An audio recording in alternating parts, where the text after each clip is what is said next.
All right, Glenn. My name's Cody Watson. Glen Peterson. All right, Glenn, this is for the Yavapai College 40th anniversary documentary video. I'm just going to be asking you a few questions. First of all, I'd just like to start with, where are you from? Originally, I'm from southern Idaho, right down near the border by Utah and near a huge freshwater lake there called Bear Lake. And I came from a very small community called Paris, Idaho. And there were just a few hundred people that lived there. And so it was a pretty small location, and we had a fairly unique culture there, I think, as compared to cultures outside of that. And we always wondered what happened in the big cities, especially back in the East, like New York City or Washington. And how would you describe how you were raised, what your background is like? Well, that community had a lot to do with how I was raised, I think, because it was a very small community, and the community depended a lot on farming.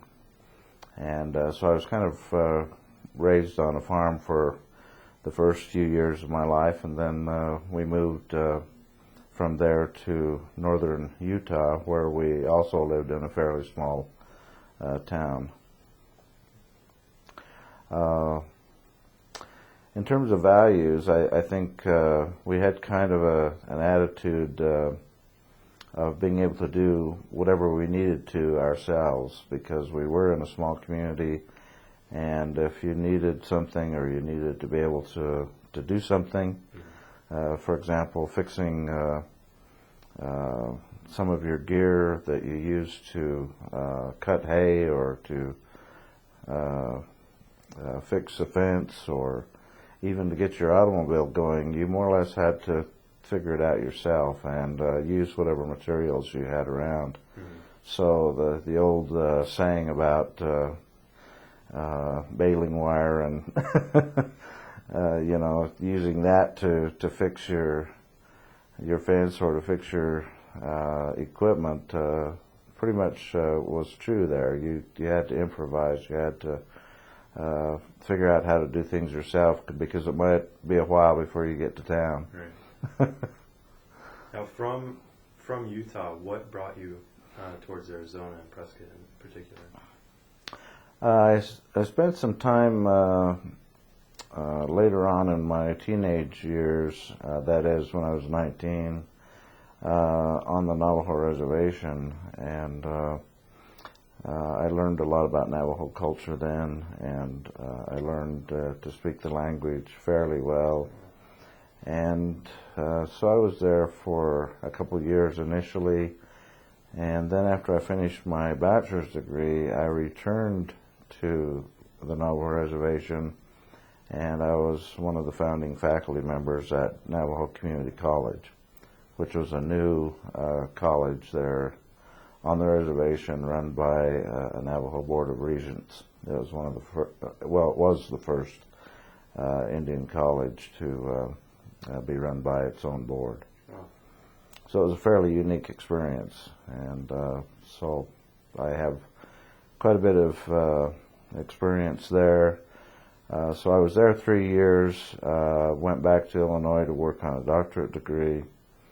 And then after I had finished a couple of years of residency work there and taken my preliminary exams, I was broke.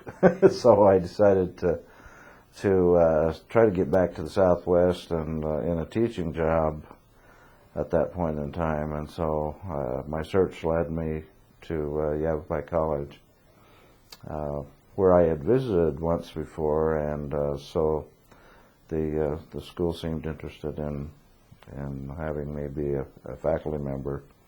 So I came out and interviewed, and then ended up moving here in '73. And what was your first position here? My first position was a combination position where I taught half-time, and at the same time I did graphic design work for the college half-time. So it was a combination position. Later it became a full-time teaching position, and then we developed the graphic design department a little further so that there was a full-time person in that position. What was the ladder that you kind of climbed to the position that you reached today? I understand you started doing the part graphic design, part teaching, but how did you work your way up through the ladder at Yavapai College? Well, from that particular role, I became a full-time instructor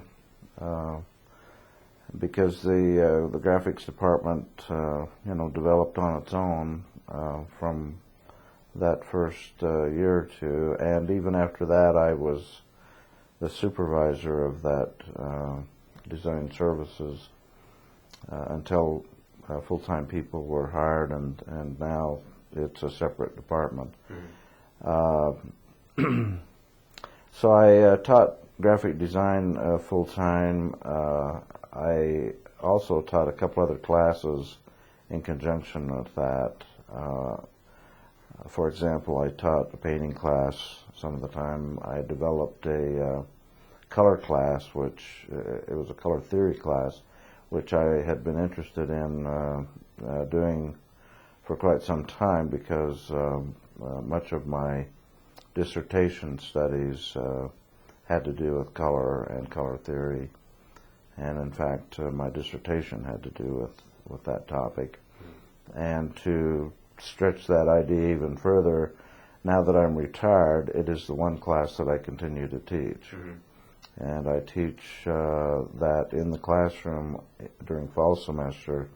I teach it online during the spring semester, and I have taught it a couple of times during the summer online, and I'll be doing that this summer. You still do artwork at home for fun? I do the artwork. I'm not exactly sure about the fun part. For me, artwork's always been a challenge. I've always enjoyed it, but for me, it's not. I don't think of it as being, in the category of a hobby or just doing it for fun. Even though I do enjoy it, it for me is more of an intellectual and creative challenge. And I think of it in very professional terms. Mm-hmm. So that's the reason I'm sort of, steering away from the term fun just a little bit, right. Even though I do enjoy it very much, and I hope to do it most of the rest of my life. Right. Now, as you worked up through Yavapai College, what were some major changes that you noticed in the art department in particular? The art department's had a very rich history, I believe, and of course I was here fairly early, but I was not the first art instructor at Yavapai College. The beginnings of the art department, I think, were made even before they built the campus. There were a few classes offered in the community that were under the auspices of Yavapai College before the campus was built, and once it was built, then programs began to, emerge and pull together.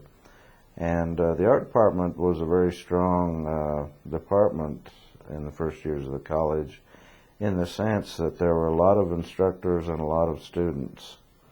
And they were all mainly part-time. In other words, part-time instructors and a lot of part-time students. Mm-hmm. That was, I would say, the first evolvement of the art department of the college. Ed Branson was the first full-time art instructor that I'm aware of at the college, and yet he hired and evolved a lot of courses part-time, and so it had quite a an active beginning. And those were the times.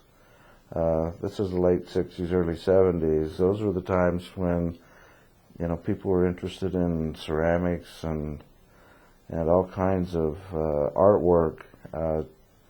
The late '60s, people were trying everything. Mm-hmm. And so it was very popular to take a class in one form of art or another. And I would say later then those various classes and programs began to coalesce into a more permanent kind of program, so that eventually we had 5 full-time faculty here, and I'm not sure whether we have 5 or 6 at the present time here, but I know that that evolved over the years and became a more solid program with full-time instructors and degree programs. You can get a degree in graphic design, for example, and now they even have an Associate of Fine Arts degree, which we did not have for a long time. And so those developments have happened over the years, and I was part of many of those programs, and yet there have been new things that have happened since I retired as well. Right. And it's kind of interesting because there were, the 5 of us that were full-time here that kind of saw a lot of the settling down of programs and then the development of real solid programs in the department. And then as we began to retire and so forth, things evolved again and changed again.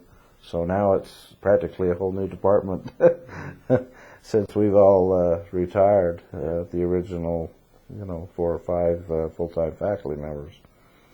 So I've kind of lived through all of that, I guess, and interestingly, I've survived to the extent that I still teach with the one course and enjoy it. Of course, I mainly do that online and in the privacy of my own place and in my pajamas when I can be so casual as to teach that way. Yeah. So, what kind of influence do you think the art department has had on the rest of the school?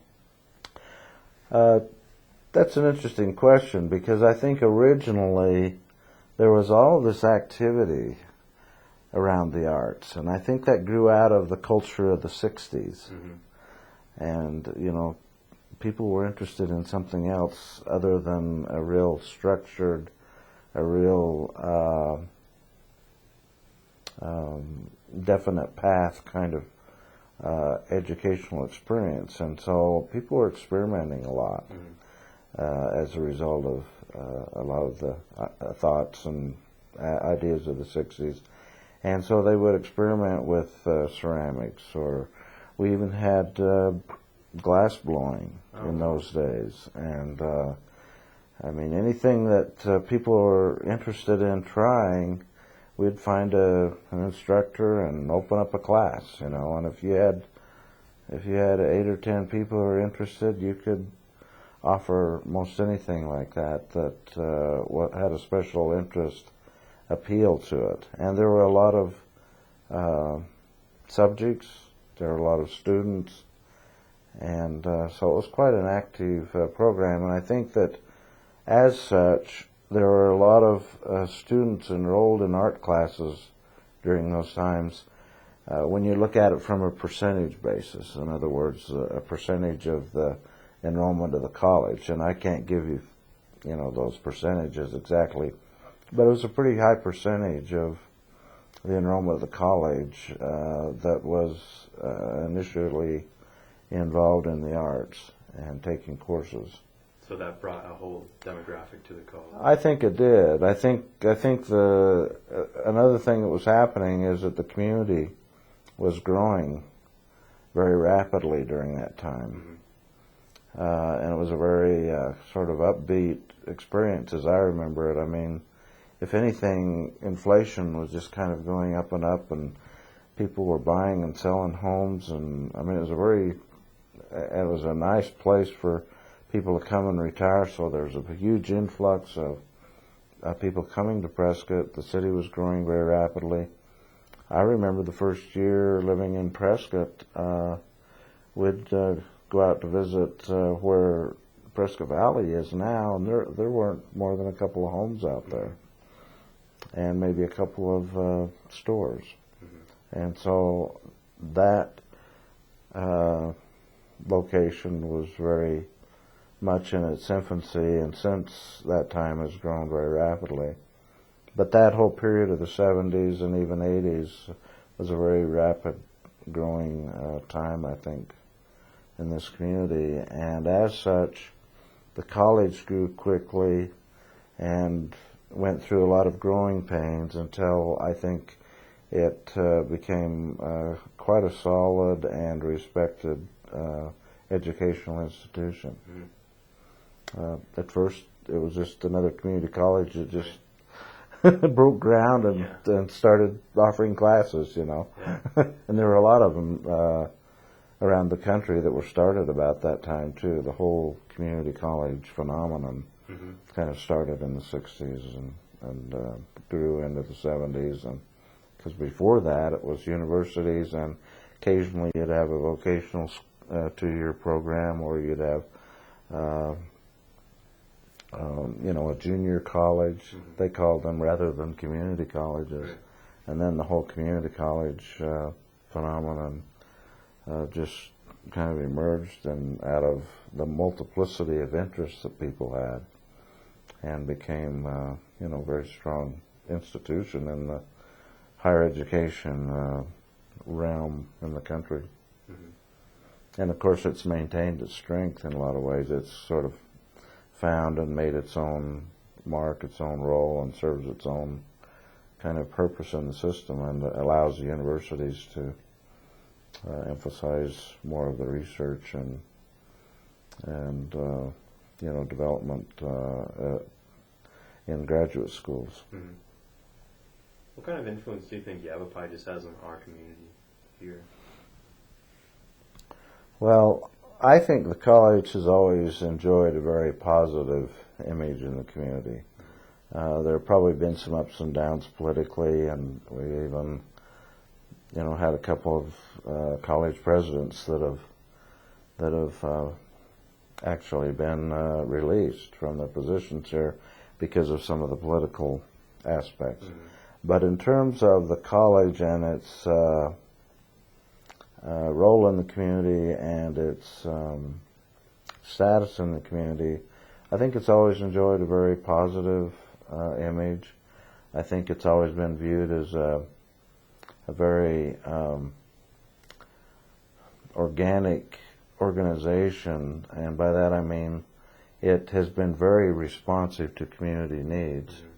And community factions, especially in the senior citizen category, have shown interest in certain things, and the college has responded by developing courses and programs for those folks. And I think that has really gone to a great extent in making a college that is viewed very positively in the community. Mm-hmm.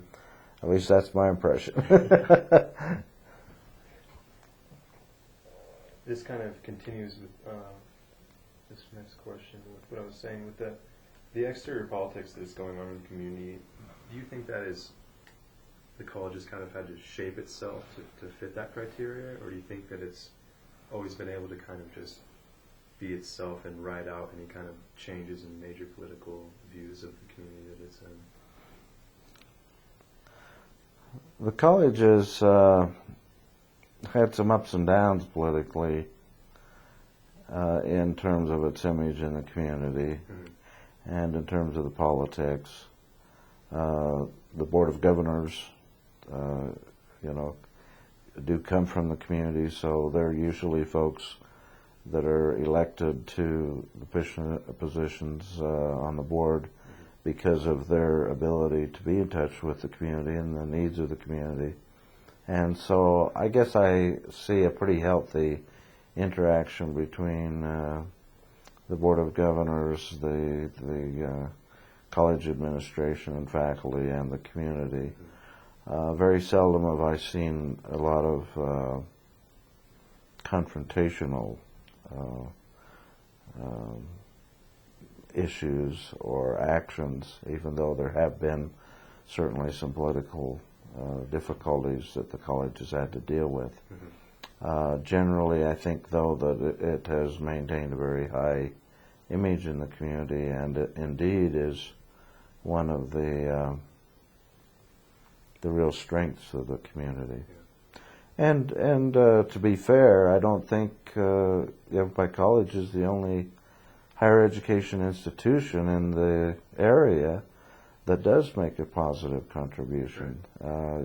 Prescott is very fortunate in having Embry-Riddle Aeronautical University, Prescott College, and I guess North Central University is another one that's in the community now, mainly an online program. But I think all of them contributed a lot to Prescott as a whole, and Prescott Valley and Chino Valley, as it turns out, the whole Tri-City area. And for a community this size, I think there's some real good education that's offered in different fields, you know. And the college has certainly played its role. I think at the Yavapai College, the average Prescottonian more widely and more successfully, for example, than the other schools I mentioned, but they have more specific focus areas that they work, I think, almost right at the heartbeat of the community on, you know, most every issue, and they offer programs that appeal not only to the folks with special interests, which I think it has done a very good job at, but also the specialized interest of folks in this community. And it's a very exciting place to teach, I think. And I came to this area thinking that maybe I would move on to some other area to settle down. I didn't think necessarily to begin with that this would be the place that I'd settle down, but I enjoyed it so much, the teaching role and all that the college seemed to offer. The interaction with the students in the community was exciting, especially because I was able to meet with younger students as well as the older people in the community, and everyone seemed to, you know, have something to offer. And so I very much enjoyed my stay here, and it was a good place to raise my family as well. Was it nice? I understand you had time in the Honors College program. I was the director of the program for a couple of years, and then substituted for one of the directors or coordinators, I think is what the official leadership title was. But so I was involved in the program for about 3 years in different roles, and really enjoyed that, especially since it was a chance for me to kind of involve students in some areas that I was interested in, and they seemed to respond to that. For example, the first year I was involved, we took a trip to Albuquerque, Santa Fe, Los Alamos, and then up to Taos, New Mexico. And the focus was on art, and of course in those locations there are a lot of art galleries and museums and a lot of history related to artists that worked in New York and then moved out to New Mexico. One of the prime examples being George O'Keeffe, and now there's a George O'Keeffe Museum there in Santa Fe. So there's a lot of interesting art history there, so it was very interesting to take a group that way. And on the way we stopped at Canyon de Chelly on the Navajo Reservation, so that was very exciting as well. Was it nice to work with people that didn't have the primary focus that you've been working with, like not this, because there's students of all different categories that go into the honors program, so was it kind of nice to get to work with students that weren't in the category that you're so used to over the years?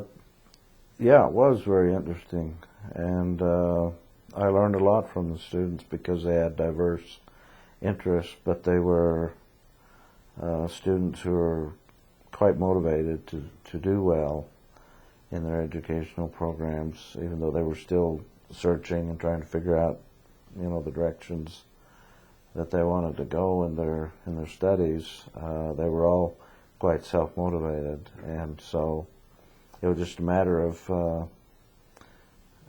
kind of providing some help and direction, and let them go for it.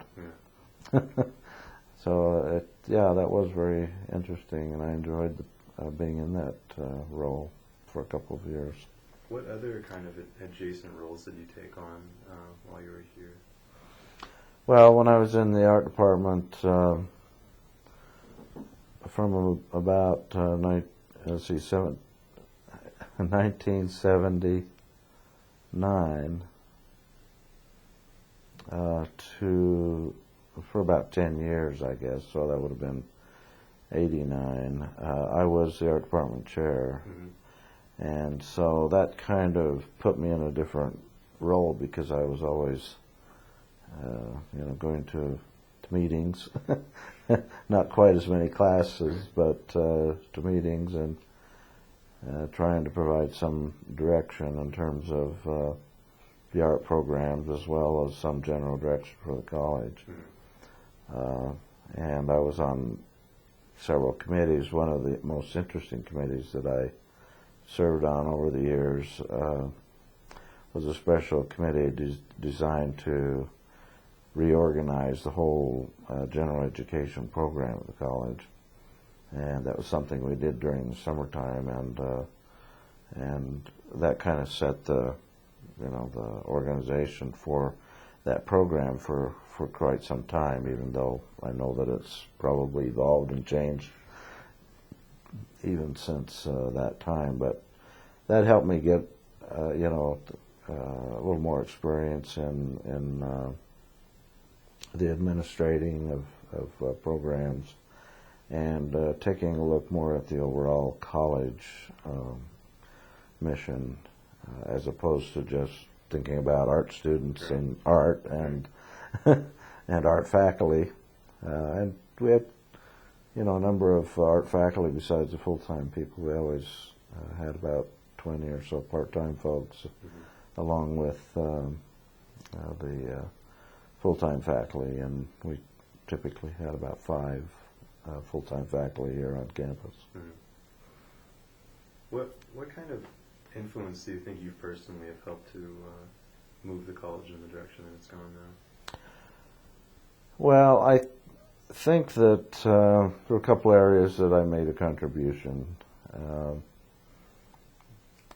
Earlier on, I think it had to do with the art department, which had spawned all of these various courses, as a result of all the interests that I mentioned, from the 60s, everything from glass blowing to lettering to watercolor, and eventually that developed into interests in computer art and so forth.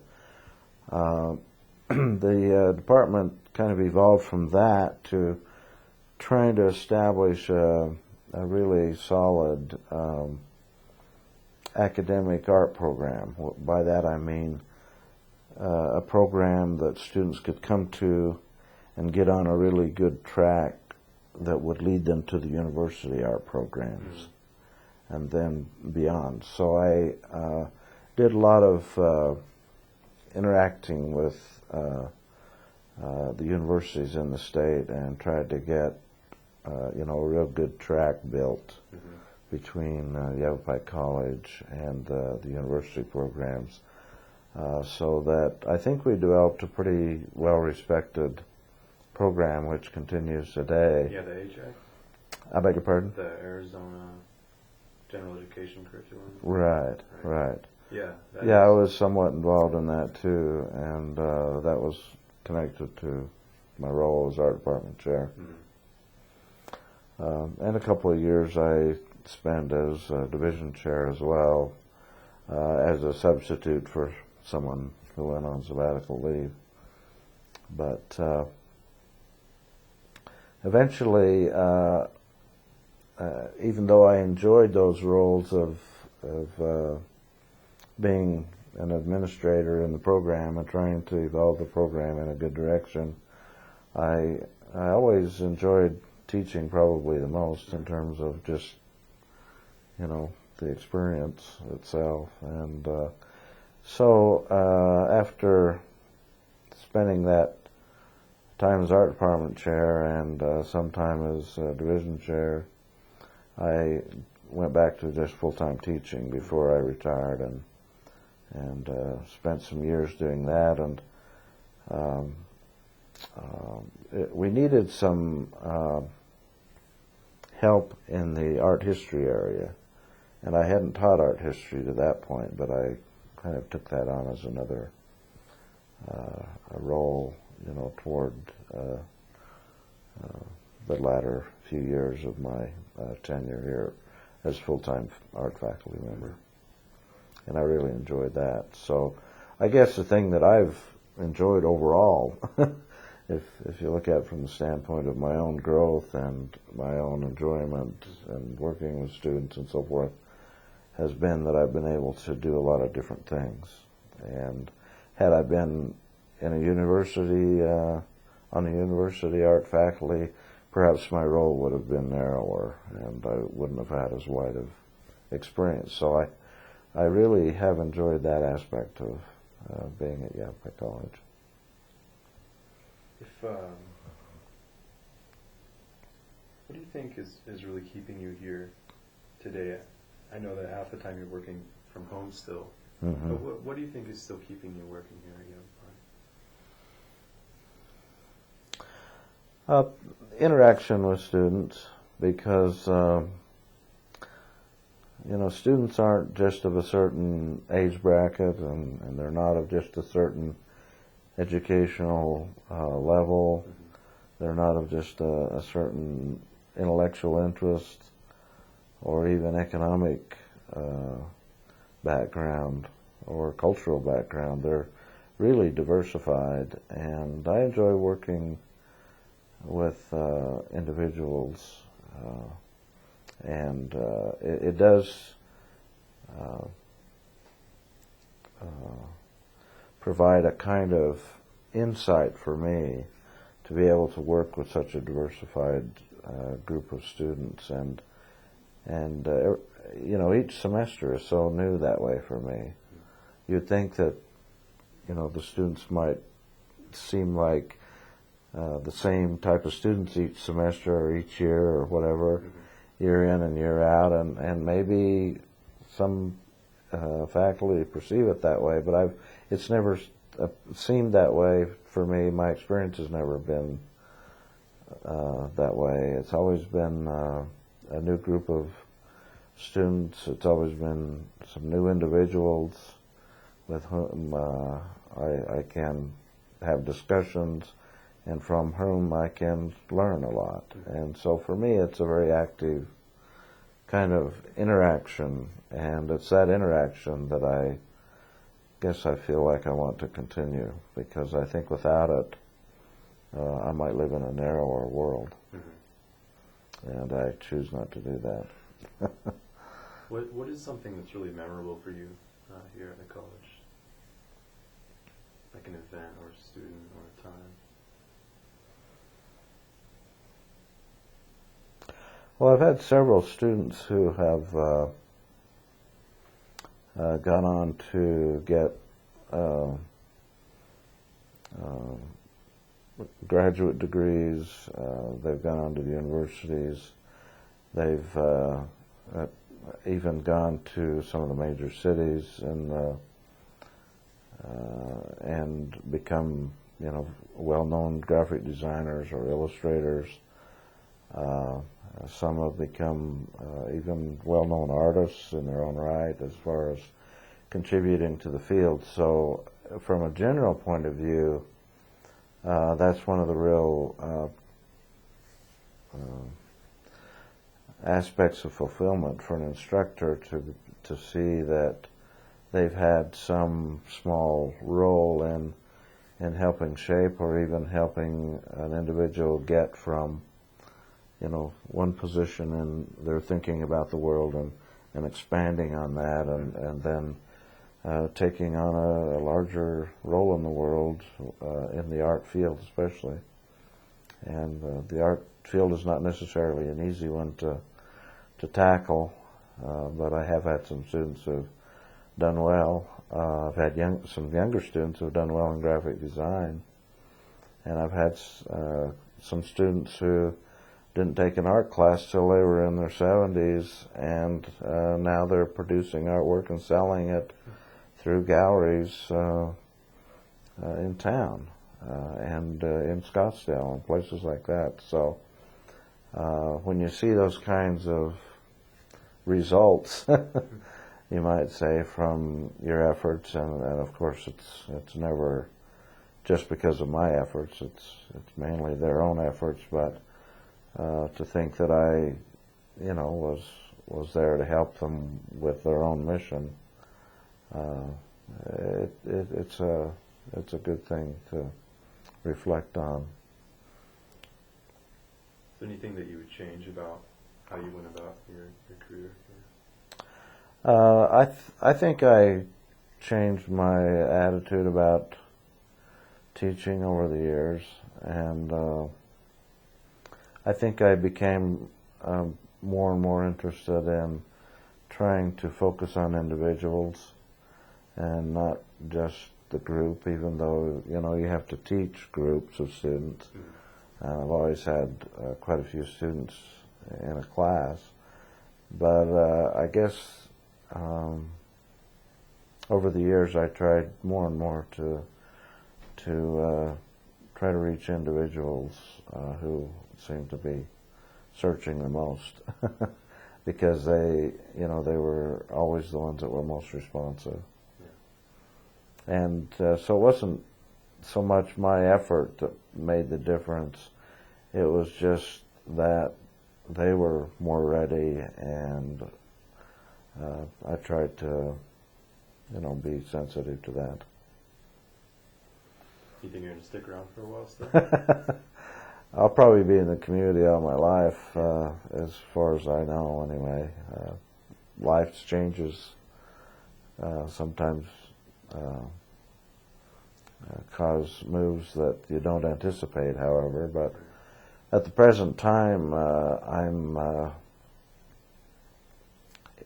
trying to get a new body of my artwork together, and so I'm having to be creative in my own work, where I had kind of stopped working for a while, for a couple of years, just because I was in a lot of changes that had to do with retirement and trying to refigure my life, and that's one thing about retirement. You can't, you don't just stop teaching one day and then start riding in a golf cart the next. It's not as simple as that, and so I've had to go through some real struggles to try to figure out, well, now what's the rest of my life going to be about? And I've always known that it would continue to be about art, but how,